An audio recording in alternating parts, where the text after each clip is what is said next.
was just now that Liang Yue was heartfelt, deeply moved by Zhang Yi. Then she looked at Zhang Yi with a smirk on her face, planning to teach him a good lesson today. Seeing Liang Yue's posture, I knew it. Zhang Yi would definitely be in trouble later. Sure enough, the next picture was Zhang Yi being pressed to the ground by Liang Yue and rubbed frantically. But this sixth brother doesn't seem to be very afraid. Instead, he looks like he is enjoying it. However, over time, Zhang Yi finally couldn't stand it anymore. His little body is falling apart. Liang Yue saw this and slowly released him. Zhang Yi sighed in his heart. Fortunately, this woman is not his wife. Otherwise, he wouldn't be able to beat her in future quarrels.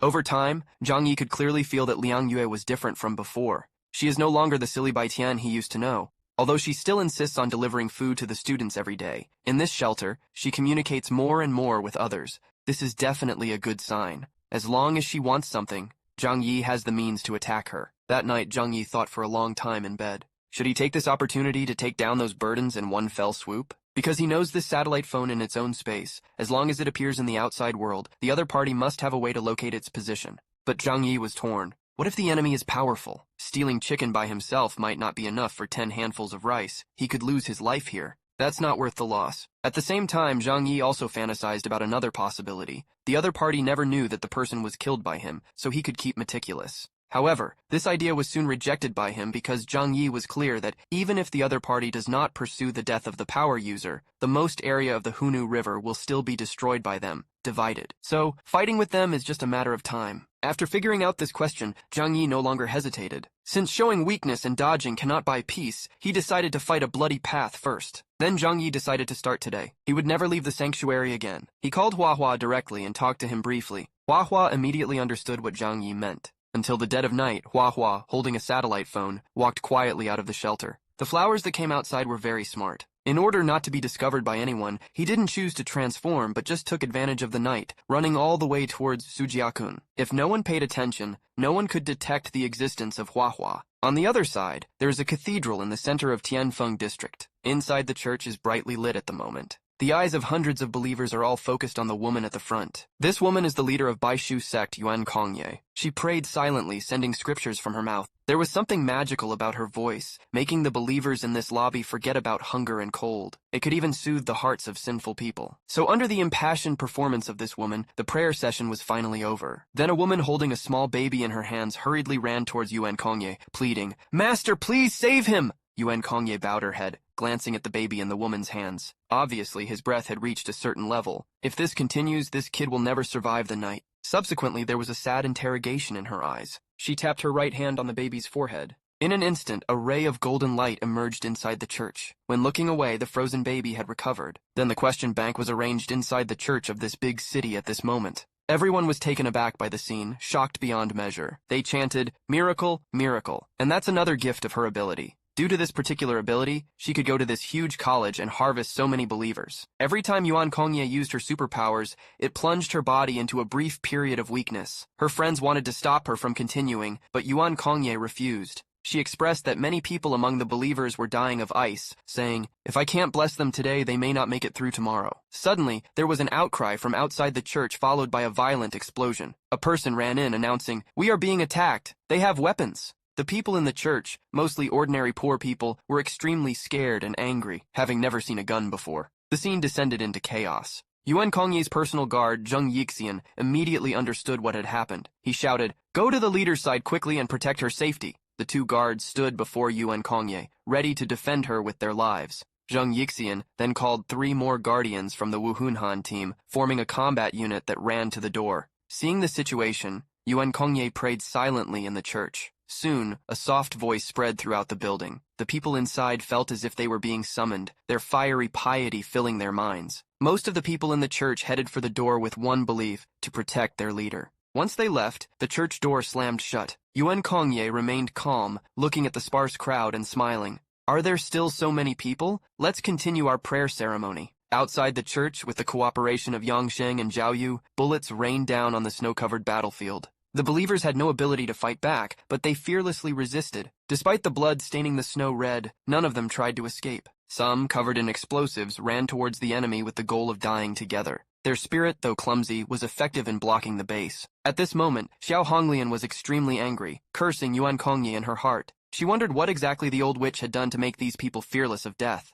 Waving her hand, she promised everyone that whoever captured Yuan Kongye alive would get enough beer and beef for a year. Just then, Zhang Yixian and his group arrived. His presence caused the believers of Beishu Church to go berserk. The soldiers from the two major bases aimed their guns at Zhang Yixian, understanding that capturing the leader would end everything. Raising his right hand slowly, a golden light appeared in front of him, stopping all the bullets in their tracks. The bullets fell at Zhang Yixian's feet. Angrily, Xiao Honglian demanded, "What the hell are you two doing? Are you breaking our agreement?" Zhang Yixian replied, "The one who broke the agreement first. Guess what?" Xiao Honglian didn't give him time to explain. She took out a huge gourd, drank from it, and then spewed out a flame from her mouth. The dragon fire, tens of thousands of degrees hot, melted the surrounding ice and snow and headed straight for Zhang Yixian. Zhang Yixian stared at the approaching fire dragon, feeling a surge of danger. He quickly spread his hands to the sides, and a powerful force erupted, dragging two abandoned trucks in front of him to block Xiao Honglian's attack. Though Zhang was mostly unharmed, the believers in the Baishu sect were incinerated by the heat wave. Hastily retreating, Zhang pondered the situation. He hadn't provoked anyone, so why the sudden aggression? Xiao Honglian had no intention of explaining. To her, the truth was irrelevant now that war had begun. Her sole aim was to deliver a crushing blow to the defeated Snow Sect. Wei Dinghai shared this sentiment, recognizing the threat the Baishu cult posed. If he could annihilate them in one fell swoop, it was worth more than investigating the dead underlings. Zhang Yixian quickly grasped the situation.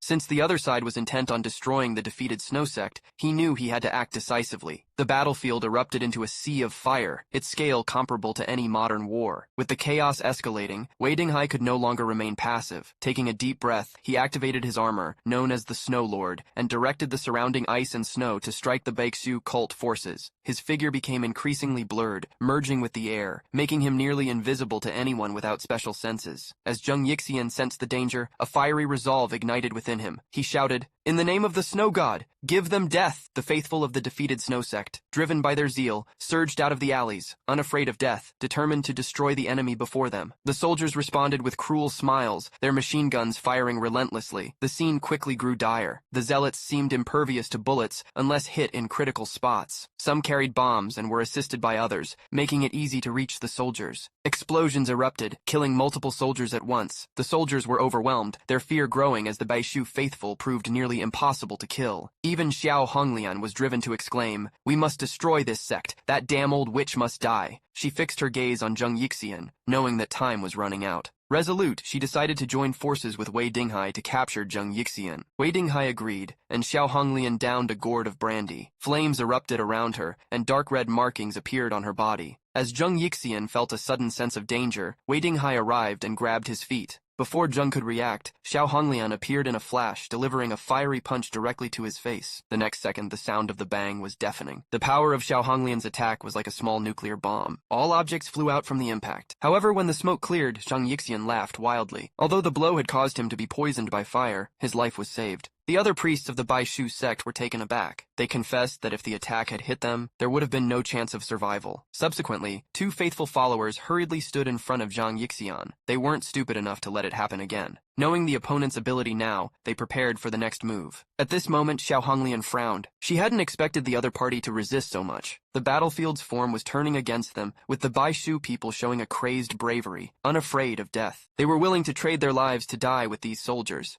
Though the odds were still in their favor, the losses would be heavy, and the consequences were unbearable. They needed to intimidate the others. In the end, Xiao Honglian compromised. She tried to get Zhang Yixian to explain the problem of the plateau. If he could explain, she had a reason to stop the attack. Similarly, Wei Dinghai also sensed the crisis. Continuing the fight was possible, but the risk was too great. More benefits could be obtained in time, and that was the safest way. So the two said in unison, "Zhang Yixian, you must give us a perfect explanation today. If not, we will do whatever it takes to erase you from this world." Hearing this, the faithful of the Baishu sect weren't stupid. If the situation weren't dire, they wouldn't negotiate. Driven by anger, one grabbed a dead soldier's head from the ground, gritted his teeth, and threw it at Xiao Honglian. "You bastards! Why did someone die? Is there any law in this world?" Xiao Honglian never expected such an outburst. She looked at him like he was a fool. "Do you want to continue the war?" Zhang Yixian stopped him. "If you continue to be rude, the war will continue and more people will die." Then he said seriously, "Our Baishu church has nothing to do with this. We never killed any of you. Hearing this, Waiting Hai immediately responded, "Then tell me now. Except for you, who else in Tianhai City has this ability? Who would dare attack both of us simultaneously? And you should know this didn't just kill 2 of our subordinates. This was no coincidence. They came prepared, leaving no trace. Who else has the power but you?" Zhang Yixian took a breath of cold air. "No wonder you blame us. But have you ever thought about it? Now we are in Amami City. It's not just a few of our forces here. Some forces even surpass us. Can you overlook that?" His statement was immediately refuted by Xiao Honglian and Wei Dinghai. In the 5 major cities of Amami City, the area had long been divided. It was impossible for another force to appear. However, Zhang Yixian said firmly, "Is it really impossible? Have you forgotten how the Xishan base perished? The mystery of its destruction? We know it was hit by a missile, but never considered who caused it. Could there be a powerful force behind it that the Xishan base couldn't fight against? If that's the case, aren't we all in danger?" Although there was some truth in what Zhang Yixian said, it was impossible for the two to transfer the blame based on his words alone. Even if everything was as he said, Xiao Honglian had to crush the other party. She pointed at Zhang Yixian and demanded, "Tell me everything you know. Only then can we believe you are innocent."